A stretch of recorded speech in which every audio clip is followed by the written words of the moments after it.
Ghosts in the Storm.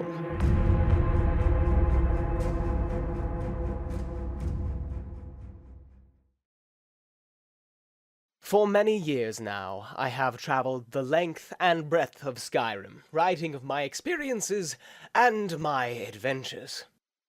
I have seen many wondrous sights and many strange creatures in my travels, but yea, one encounter remains fixed in my memory, though I wish it were not.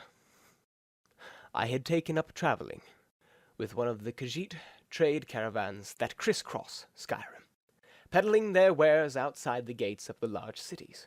We were nearing Windhelm when the storm struck.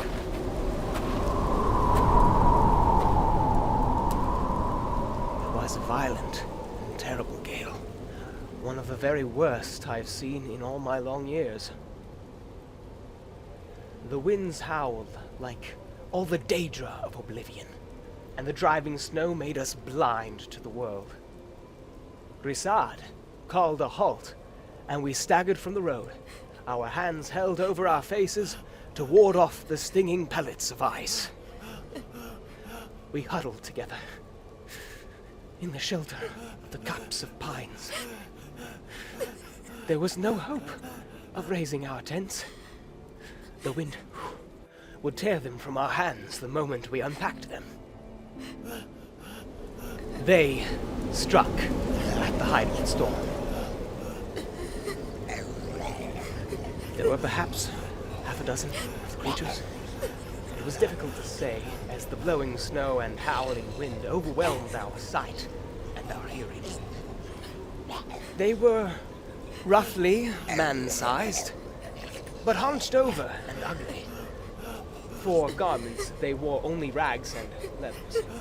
They were armed with daggers and swords, or various kinds, no doubt scavenged from their previous victims.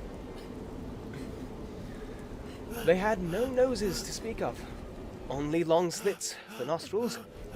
Their ears were sharply pointed, suggesting a maybe distant kinship with the elves.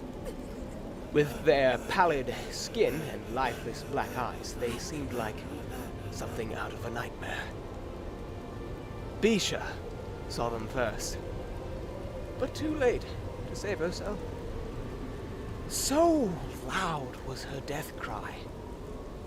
We heard it over the roaring winds. That cry saved us all. Alerted to the presence of our foes, the Khajiit drew their blades and formed a circle facing outward.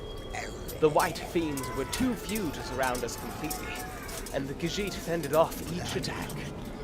After 3 of the snow devils had fallen, the rest fell back and did not come at us again.